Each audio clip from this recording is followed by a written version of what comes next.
आज सकाळी उठल्यावर सगळ्यात आधी तुम्ही काय केलं? अफर्मेशन्स, मेडिटेशन, देवाचं नाव घेतलं की फोन उघडला आणि WhatsApp, Instagram, YouTube, news, emails आणि हे काही फक्त 5 मिनिटासाठी नसतं. म्हणजे आपण आपल्या सकाळची सुरुवात ही मोबाईलच्या स्क्रीन टाईमने सुरुवात करतो. आज भारतीय ॲव्हरेज आपण समजा बघितलं तर दिवसातला 5 ते 7 तास हा स्क्रीन समोर घालवतात.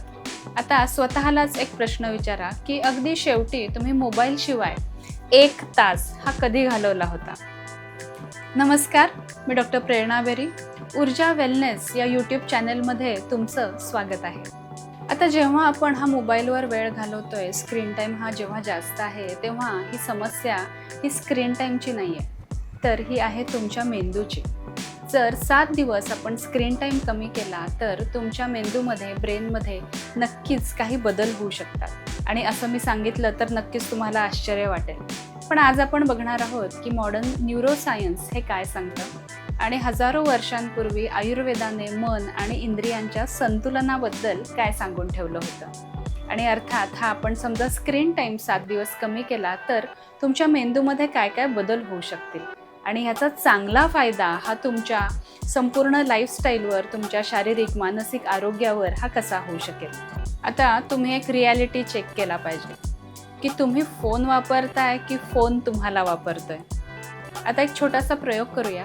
असा कल्पना करा की तुमचा मोबाईल हा सायलेंटवर आहे, तुम्ही दुसऱ्या खोलीत ठेवलाय आणि फक्त 30 मिनिटांसाठी हे तुम्ही तुमचं निरीक्षण करा की किती वेळा असं होतं आपोआप की आपला हात जो आहे हा खिशाकडे जातो किंवा आपण नेहमी मोबाईल ज्या ठिकाणी ठेवतो त्या ठिकाणी आपलं सतत लक्ष जातं. काही मेसेज आलाय का, काही नोटिफिकेशन आलंय का, की नाही मला इंस्टाग्राम बघायचं आहे किंवा मला यूट्यूब बघायचं आहे, ही अशी सतत एक जाणीव होत राहते. म्हणजे आपले हात आणि आपले डोळे हे सतत मोबाईल शोधत असतात, 30 मिनिटं जरी आपण मोबाईलपासून लांब राहिलो तर ही फक्त सवय नाही आहे, हा आपल्या मेंदूचा रिवॉर्ड लूप आहे. म्हणजेच प्रत्येक नोटिफिकेशन, रील, लाईक आणि प्रत्येक स्क्रोल मेंदूमध्ये थोडासा डोपामाइन रिस्पॉन्स हा निर्माण करतो आणि मग आपला मेंदू हाच अनुभव परत परत मिळावा अशी अपेक्षा करत राहतो. म्हणूनच आपण अनेकदा फोन उघडतो, जे आपल्याला फक्त तो फोन जो आहे हा पाहायचा असतो. एक 20 मिनिटं आपण त्या फोनवर घालवतो आणि मग आपल्यालाच आठवत नाही की आपण हा फोन कशासाठी हातात घेतला होता. आता संशोधन काय सांगतं हे आपण बघूयात की स्क्रीन हा स्वतःमध्ये वाईट नाही. आपण त्यावरून बरंच काही शिकतो, काम करतो किंवा वेगवेगळ्या लोकांशी संवाद साधण्यासाठी म्हणून सुद्धा खूप त्याचा चांगला उपयोग होतो. आणि मेन म्हणजे आजकाल की त्यातून आपल्याला बरंच हे नॉलेज मिळतंय. पण समस्या काय आहे तर अनियंत्रित आणि दीर्घकाळ आणि फक्त मनोरंजनासाठी वापरलेला हा स्क्रीन हा मात्र एक समस्या निर्माण करतोय. अनेक संशोधनांमध्ये जास्त स्क्रीन टाईम आणि सोशल मीडियाचा संबंध हा वेगवेगळ्या गोष्टींशी दिसून आलेला आहे. त्यामध्ये एक म्हणजे लक्ष कमी वेळ टिकणे, झोपेची गुणवत्ता कमी होणे, ताणतणाव, अँक्झायटीची लक्षणं ही जास्त प्रमाणात वाढणे, प्रोडक्टिव्हिटी किंवा डिसिजन मेकिंगवर सुद्धा याचा खूप मोठा परिणाम होतो. आणि काही व्यक्तींमध्ये तर नैराश्याची लक्षणं सुद्धा ही दिसून आलेली आहे.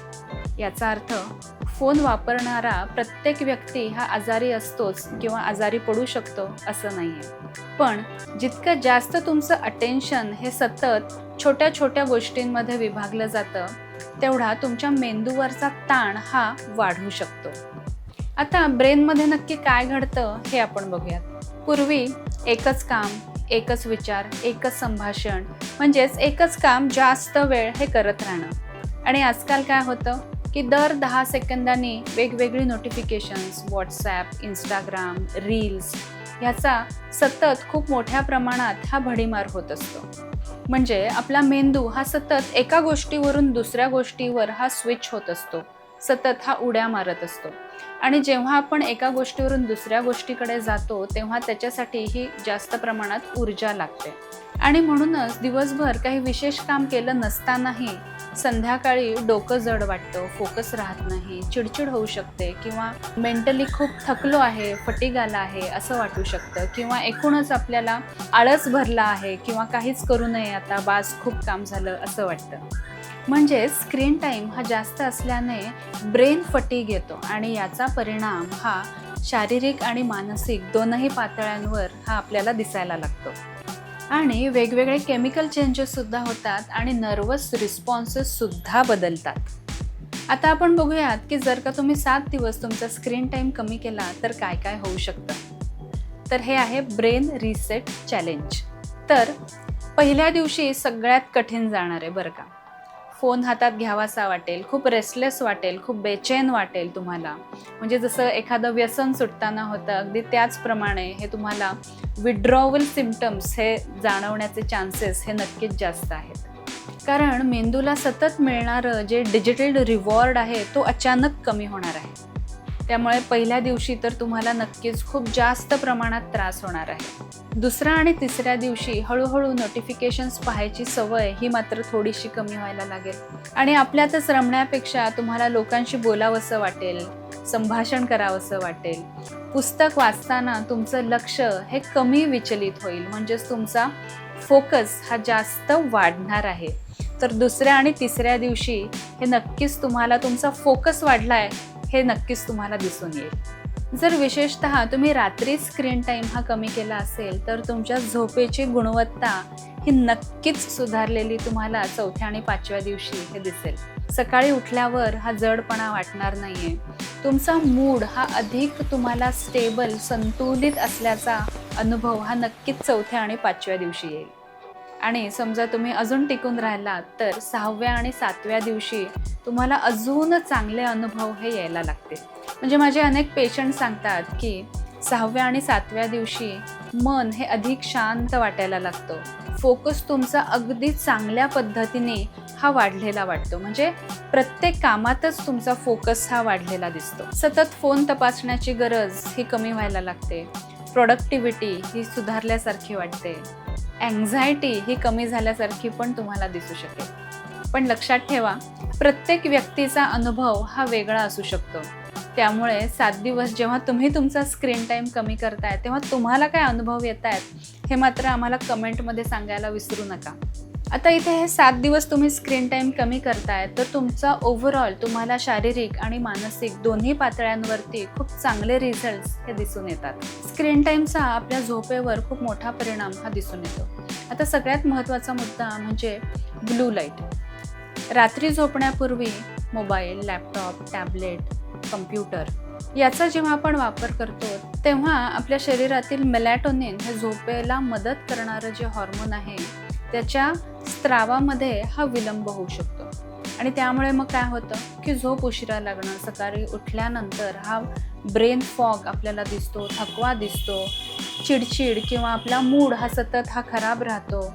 डायजेशनमध्ये म्हणजे पचनाच्या काही ना काही गडबड ही आपल्यालाही दिसून येते. आणि मग ऊर्जा कमी वाटते म्हणून मग पुन्हा फोन आणि मग कॉफी, चहा आणि हे चक्र जे आहे हे चक्र हे सुरूच राहतं. त्यामुळे आपली झोपेची गुणवत्ता सुधारण्यासाठी म्हणून स्क्रीन टाईम कमी करणं हे सगळ्यात महत्त्वाचं औषध आहे. आता आयुर्वेद जेव्हा लिहिला गेला तेव्हा तर काही हे मोबाईल नव्हते, इंस्टाग्राम नव्हतं, यूट्यूब नव्हतं. पण तरीही आयुर्वेदाने ह्याच्याबद्दल एक खूप चांगल्या एक संकल्पना मांडलेली आहे. ती मी तुम्हाला सांगते की आयुर्वेदानं मनावर सतत होणाऱ्या इंद्रियांच्या अतिउत्तेजनांबद्दल एक चांगली संकल्पना सांगून ठेवलेली आहे. असात्म्य इंद्रियार्थ संयोग, म्हणजेच इंद्रियांचा अति, अयोग्य किंवा असंतुलित वापर. जेव्हा डोळे सतत स्क्रीनकडे पाहतात, कानामध्ये सतत आवाज येत राहतो किंवा मनाला क्षणभरही विश्रांती मिळत नाही तेव्हा मनाची स्थिरता ही कमी होऊ शकते. आयुर्वेदाच्या दृष्टिकोनातून अशा अवस्थेची तुलना ही काही प्रमाणामध्ये वात वाढण्यासाठी म्हणून केलेली आहे. त्यामुळेच आयुर्वेद पुढील गोष्टींवर हे जास्त भर देतो. ते म्हणजे ब्राह्ममुहूर्त किंवा सकाळी तुम्ही स्क्रीन टाईम टाळणे, अभ्यंग, ध्यान, प्राणायाम, निसर्गामध्ये चालणे, त्राटक करणे, सकाळचा सूर्यप्रकाश घेणे. कारण मनाला विश्रांती देणं हा सुद्धा उपचारामधला एक महत्त्वाचा भाग आहे. आणि शांत मन हे तुमच्या शारीरिक आरोग्यासाठी सुद्धा खूप महत्त्वाचं असतं. आता ब्रेन रिसेट चॅलेंज. माझ्याकडून तुम्हाला एक चॅलेंज आहे. किती? 7 दिवस. उठल्यावर पहिले 1 तास हातामध्ये मोबाईल नाही. झोपण्याच्या आधी 1 तास सुद्धा मोबाईल नाही. अनावश्यक नोटिफिकेशन्स हे बंद, जेवताना मोबाईल नाही, दिवसातून कमीत कमी 30 मिनिटं हे चालणं गरजेचं आहे. त्यानंतर 10 मिनिटं मेडिटेशन किंवा प्राणायाम हे सुद्धा करायचं आहे. 30 मिनिटं रोज पुस्तक वाचायचं आहे. हे 7 दिवस पूर्ण करा आणि मग तुमची झोप, तुमचा फोकस, तुमचं मन, तुमची प्रोडक्टिव्हिटी ह्या सगळ्याचं निरीक्षण करा. आणि हो, या निरीक्षणातून तुम्हाला काय काय समजलंय किंवा तुमचे स्वतःचे अनुभव हे कमेंटमध्ये नक्की लिहा. तर मोबाईल हा काय शत्रू नाही आहे, तो आपल्या आयुष्यातला एक महत्त्वाचं साधन आहे. पण जर का त्या साधनानेच तुमच्या मनावर नियंत्रण मिळवलं तर त्याची किंमत तुमचा ब्रेन मोजू लागतो. लक्षात ठेवा, मेंदूला सतत नवीन माहितीची गरज नसते, त्याला शांततेची सुद्धा गरज असते. कधी कधी मोठे बदल करण्यासाठी मोठे निर्णय घ्यावे लागतात असं नाही आहे. फक्त रोजचा 1 तास हा तुम्ही स्वतःसाठी ठेवावा लागतो. आजपासून 7 दिवस ब्रेन रिसेट चॅलेंज हे सुरू करा आणि खाली कमेंटमध्ये लिहा, मी 7 दिवसांचा ब्रेन रिसेट चॅलेंज हा स्वीकारतो. आणि हा व्हिडिओ त्या व्यक्तीला नक्की पाठवा जे दिवसातील अनेक तास हे मोबाईलवर घालवते. कारण कदाचित एक छोटासा बदल हे त्यांचं लक्ष, झोप, आयुष्य हे 3ही बदलू शकतो. पुन्हा भेटूयात तुमच्या रोजच्या समस्यांमधून बाहेर पडण्यासाठी, तुमच्या शारीरिक, मानसिक आरोग्यासाठी आणि आयुर्वेदाच्या समग्र दृष्टिकोनातून आरोग्य समजून घेणाऱ्या आणखी एका व्हिडिओमध्ये.